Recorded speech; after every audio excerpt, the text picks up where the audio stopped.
Você consegue imaginar o Halo como um jogo de estratégia? Ou quem sabe o GoldenEye como um jogo de tiro estilo Trillium, um Railgun? Ou que Metroid Prime fosse um jogo genérico, espacial, ou quem sabe de guerra? Pois sabe que isso é algo que acontece bastante no mundo dos games. Os jogos começam de um jeito e terminam de outro. Hoje nós vamos falar de 10 jogos que deveriam ser uma coisa, mas que acabaram sendo outra.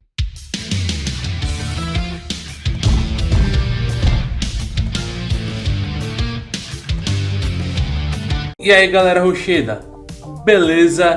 Hoje nós vamos falar de games, fazer uma lista aqui com 10 jogos que começaram de um jeito e que terminaram sendo de outro jeito. Alguns projetos eles começam de uma forma, porém com o desenrolar da feitura do projeto ou até por influência de alguma figura grande do mundo dos games, eles acabam se transformando numa coisa completamente diferente daquilo que estava sendo proposto no início. Então hoje nós vamos trazer 10 jogos que começaram de um jeito e que acabaram sendo de um jeito completamente diferente, e que quem sabe num outro multiverso, numa outra realidade, eles fossem jogos completamente diferentes do que eles são hoje e mais parecidos com o que eles deveriam ter sido, de acordo com a ideia inicial. Então deixe seu like, deixe seu like aqui nesse vídeo para fortalecer o nosso canal. Aproveite e compartilhe com seus amigos para que mais e mais pessoas conheçam sobre o Telenerd. E também se inscreve aqui no canal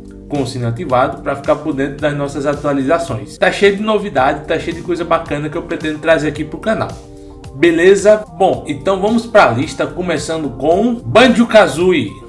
O famoso jogo do ursão e da pássara, ele fez muito sucesso no Nintendo 64, marcou toda uma geração lá com quem jogou o Nintendão, Quem jogou o Nintendo 64 se lembra muito bem desse jogo, que era um jogo muito divertido de plataforma, só que ele começou de um jeito bem diferente. Para começar, o nome dele era Dream, o projeto Dream, e ele era um jogo de aventura side-scrolling, aqueles jogos de aventura na horizontal, e que seria lançado pro Super Nintendo. A ideia dele era utilizar a questão gráfica do Donkey Kong Country, que teve aqueles gráficos praticamente revolucionários na época, um jogo que teve gráficos muito à frente do que era produzido na época dos 16 bits, e o Dream seria um jogo que também teria essa pegada gráfica muito à frente do Nintendinho, do Super Nintendo, perdão. O personagem principal era um rapaz chamado Edson, que tinha uma espada de madeira e que encontrava no início do jogo o Dinger, que é o seu cachorro, que seria o seu companheiro. Dá para perceber que era um jogo completamente diferente do Banjo-Kazooie, porque não tinha urso, não tinha pássaro, só tinha esse cara aí com esse cachorro num cenário mais 2D. E aí ele tinha que enfrentar vários piratas que tinham invadido a ilha onde ele mora. Logo depois foi lançado o Nintendo 64, e aí o projeto Dream saiu do Super Nintendo e foi pro Nintendo 64. Ele passou a ser um jogo em 3D, ao invés de jogo 2D com gráficos em 3D, e os gráficos foram se tornando mais realistas do que era no Super Nintendo. No Super Nintendo era tudo muito cartoon e tal, e no Nintendo 64 passou a ser um jogo mais realista. Só que aí depois de um tempo, no meio da produção, eles criaram um personagem que era um urso, o urso Banjo. E aí o pessoal viu que o Banjo, o urso, era muito mais carismático do que o jogo todo, que o projeto Dream não era tão interessante quanto o urso. Então o pessoal resolveu fazer o jogo do urso. E aí o jogo do urso foi o Banjo-Kazooie. É curioso que isso é referenciado num dos estágios de Banjo-Kazooie, quando você conversa com um pirata, tem um pirata lá em Jolly Roger Bay, se eu não me engano, que ele até menciona como um urso e uma pássara roubaram a sua glória. Esse pirata seria um dos vilões do jogo original. Halo! Pois é, um dos jogos mais famosos do Xbox, da Microsoft, seria um jogo diferente daquilo que a gente tem hoje em dia. A franquia Halo, seus vários jogos são jogos de FPS espacial, futurista. No entanto, originalmente, a Bungie queria fazer um RTS, um jogo de estratégia estilo StarCraft. Então o Halo seria basicamente esse jogo de estratégia aí que vocês estão vendo, né? Seria um jogo onde o Master Chief seria uma espécie de Minion, não seria um personagem tão importante quanto ele é no jogo atual, e seria um jogo muito parecido com StarCraft.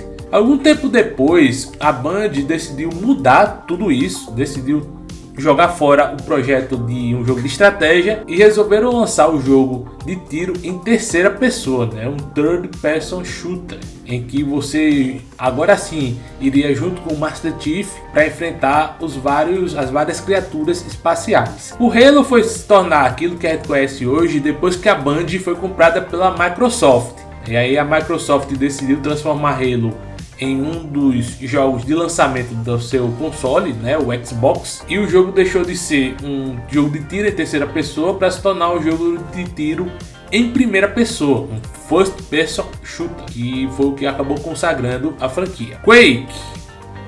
Quake foi um jogo bastante influente no próprio gênero FPS, né, First Person Shooter, um jogo de tiro em primeira pessoa que é considerado por muita gente o sucessor espiritual de Doom. No entanto, a ideia de Quake era completamente diferente do que a gente tem hoje em dia. Ele seria um jogo em primeira pessoa também, mas ele seria muito mais inspirado em Dungeons and Dragons, né, o famoso RPG, que seria o pano de fundo pro Quake. Seria o pano de fundo pro jogo. Tanto que Quake é o nome de um dos personagens de Dungeons and Dragons, personagem parecido com o Thor, né, que vocês estão vendo aí, e ele é conhecido por ser um personagem que usa um martelo de batalha para lutar e tem um objeto sobrenatural chamado Hellgate Cube girando ao redor dele. A ideia original do jogo era que em Quake você controlasse o próprio Quake para que ele lutasse em vários cenários inspirados em Dungeons and Dragons. Só que grande parte dessas coisas foram retiradas, foi incluído muitos elementos aí de horror Lovecraftiano, futurismo e etc. E aí eles fizeram essa salada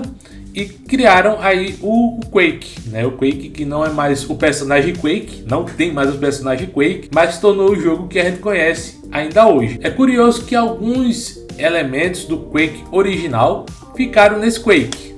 Você tem aí, por exemplo, os itens mágicos e você tem também a questão de alguns castelos que foram mantidos na versão completa. GoldenEye. Assim como Banjo-Kazooie, GoldenEye originalmente seria um jogo lançado para o Super Nintendo. E ele não seria um jogo de tiro, ele seria um jogo de plataforma. Sim, quase que um jogo que revolucionou o gênero FPS, né? Mais um jogo de FPS nessa lista. Quase que esse jogo seria uma plataforma, né? Uma plataforma estilo Donkey Kong, Mario Bros e etc. Tudo isso mudou quando o Super Nintendo saiu de cena e entrou o Nintendo 64. E aí eles decidiram fazer o jogo para o Nintendo 64. E o jogo GoldenEye, originalmente, ele seria um rail shooter, que nem Virtua Cop. Virtua Cop do Sega Saturno, e seria um jogo onde o personagem percorreria com uma série de trilhos, ele sairia andando por aí, e aí o jogador só precisaria mirar e atirar nos inimigos, como acontece em Virtua Cop. Então basicamente essa era a ideia original do GoldenEye, só que essa ideia foi deixada de lado quando foi lançado o Super Mario 64. Inspirado pelo Super Mario 64, a equipe da Rare, que estava desenvolvendo o GoldenEye, decidiu transformar ele no jogo onde você entrava numa fase e cumpria várias missões, que nem acontecia no Mario 64. E aí o Rail Shooter deu lugar ao FPS, o jogo de tiro em primeira pessoa. E realmente ficou melhor assim, né? Ajudou muito a formar o gênero FPS, e também a questão de que o Rail Shooter acabou se tornando um jogo mais nichado, né? Hoje em dia poucas pessoas gostam de jogar Rail Shooters. Eu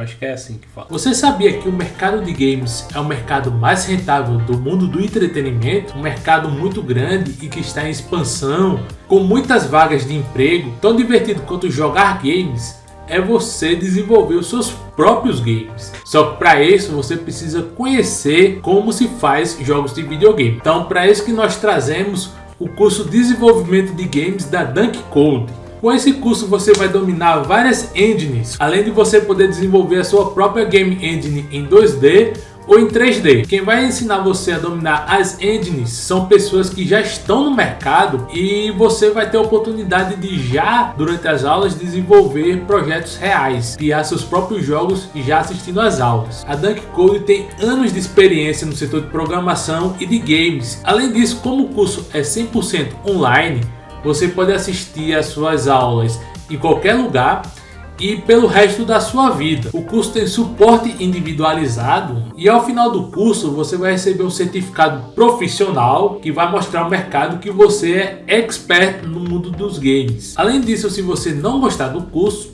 você tem uma garantia de 30 dias. Então, você está pronto para desenvolver os seus próprios jogos, colocar suas ideias em prática e de quebra ganhar dinheiro com isso? Não perca tempo. Clique no link que está aqui embaixo e comece hoje mesmo a aprender com os melhores do mercado a desenvolver os seus próprios jogos. Conker's Bad Fur Day. Conker's Bad Fur Day é um jogo que ficou bastante datado, né? Foi lançado por Nintendo 64 e hoje em dia ele é considerado um jogo bastante datado, mas que na sua época fez bastante barulho. Originalmente esse jogo se chamaria Conker's Quest ou 12 Tales e seria um jogo family friendly, onde você controlaria o Conker em vários cenários 3D no melhor estilo Banjo-Kazooie ou Mario 64. Você teria que coletar várias coisas e derrotar vários inimigos e também poderia escolher entre ele e uma esquila. Tem uma esquilinha também que muito provavelmente teria habilidades diferentes do Conker. No entanto, ao ver que o jogo seria mais um clone de Mario 64 e mais um clone do Banjo-Kazooie, a equipe de produção decidiu mudar tudo no jogo. E aí o Conker's Bad Fur Day, né, que é um novo jogo que surgiu a partir daí, se tornou um jogo muito diferente. Eles trouxeram várias referências a filmes, bebedeira, escatologia, sangue e palavrões pra mexendo inclusive com a jogabilidade, tornando a jogabilidade muito diferente do jogo original e tornando ele um jogo mais adulto do que a sua ideia inicial. E tudo isso é evidenciado inclusive no título. Conker's Quest, o jogo original, significa a aventura de Conker. Já Conker's Bad Fur Day significa a ressaca de Conker. A ressaca de Conker, né? Depois de tomar uns gorozinhos. Star Fox Adventures.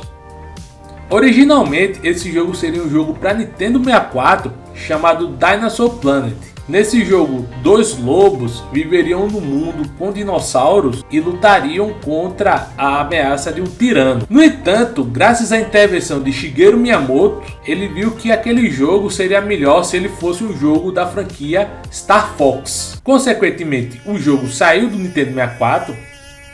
Consequentemente, o jogo saiu do Nintendo 64 e foi para o GameCube, e aí ele mudou de nome para Star Fox Adventures, que é o jogo que ele tem hoje em dia. Um dos lobos, Sabre, foi limado, foi retirado e foi trocado pelo Fox McCloud, que é o protagonista da franquia Star Fox. Além disso, o vilão da franquia, né, o Andros, ele foi introduzido no jogo. No entanto, é importante lembrar que apesar da lore ter mudado bastante, o mesmo não pode ser dito da gameplay, que ficou mais ou menos parecida com o que era antes. Metroid Prime.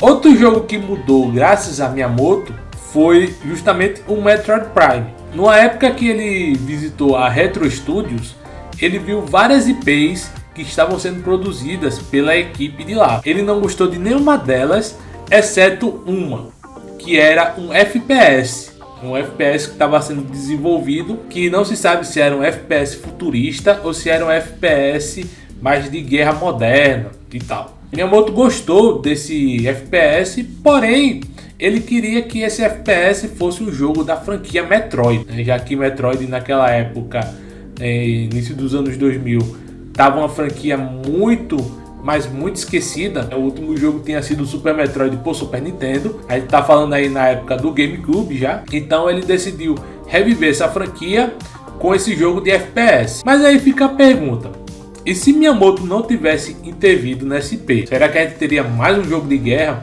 Será que a gente teria um jogo de batalha futurista genérico? Talvez em outro multiverso esse IP tivesse se transformado numa IP nova, não tivesse sido modificada pelo Miyamoto. Mas enfim, Diablo. Diablo é uma das grandes franquias do gênero Hack and Slash e RPG de ação, aquele jogo que você fica clicando freneticamente enquanto destrói hordas de demônios, de monstros e etc. Mas originalmente o Diablo seria um jogo de RPG de turno. Sim, RPG de turno. A ideia do design de David Brevik era justamente essa: fazer com que Diablo fosse uma franquia de RPG de turno. Ele disse o seguinte: do que vocês estão falando? Tempo real?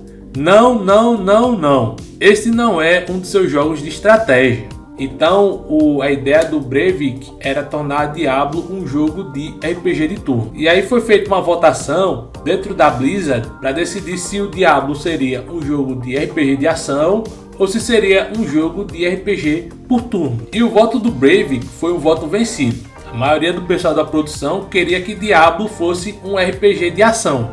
E assim foi. O Brevik inclusive acabou mudando de ideia quando ele começou a jogar as versões beta do Diablo. Ele achou muito boa essa jogabilidade, que é uma jogabilidade até bastante interessante, né? Você ficar clicando ali o mouse freneticamente, mas eu também gosto.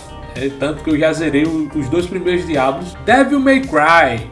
Os 2 últimos jogos dessa lista são ideias de um mesmo jogo. Um que acabou se desenvolvendo na nova IP e outro que acabou sendo deixado de lado e modificado e dando origem ao jogo que nós conhecemos. Nos anos 2000, na época que estava sendo desenvolvido Resident Evil 4, haviam várias e várias versões desse jogo. Na verdade, tiveram 4 versões que quase conseguiram se tornar o Resident Evil 4, porque basicamente o pessoal da Capcom estava tendo várias ideias do que colocar no jogo. Uma dessas ideias, uma dessas 4 versões, foi desenvolvido pelo Hideki Kamiya, que foi o diretor do Resident Evil 2. O que ele queria fazer era trazer um jogo com o clima de horror dos jogos anteriores, porém seria um jogo mais focado em batalhas, mais focado nas lutas. O protagonista seria mais ágil, diferentemente daqueles protagonistas, aquela movimentação estilo tank que tinha nos jogos antigos, e seria mais focado em lutas, em combar vários inimigos e etc. As ideias acabaram não sendo adotadas em Resident Evil, mas eles acabaram dando origem a um jogo de uma nova franquia,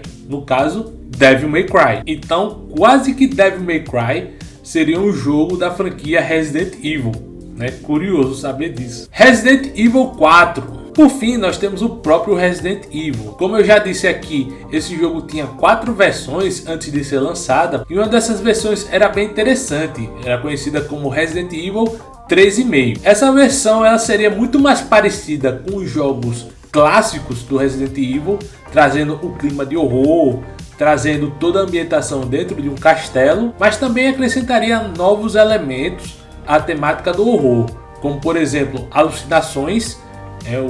O Leon, que seria o protagonista, ele teria alucinações e teria um vilão novo chamado Hookman, o Homem do Gancho. Claro que coisas que são famosas da franquia estariam presentes, como os zumbis, né? Os zumbis estariam nesse jogo, e ele seria um jogo muito mais focado no survival horror e muito mais parecido com os jogos antigos. A ideia acabou não indo para frente e Resident Evil 4 acabou sendo um jogo mais focado na ação do que no horror, e começou aí a nova era de Resident Evil. Começou uma guinada de chave com Resident Evil. Foi uma franquia que passou a ser mais de ação do que de terror. Bom, então é isso. Esses foram os 10 jogos que eram para ser uma coisa e que acabaram sendo outra, que mudou completamente. Você conhece mais algum jogo que não está na lista? Comente aqui nos comentários e não se esqueça de deixar o seu like aqui no vídeo para fortalecer o nosso conteúdo. Compartilhe com seus amigos em várias redes sociais para que as pessoas conheçam sobre o nosso canal, e também se inscreva no nosso canal com o sininho ativado para ficar por dentro das nossas atualizações, né, e ficar mais bem informado sobre o mundo nerd, sobre games, animes, quadrinhos, filmes e etc. Eu vou deixar mais 2 vídeos aqui embaixo relacionados a games para que você continue se aventurando aqui pelo canal. E aqui também tem um botãozinho para se inscrever. Beleza? Então é isso. Valeu!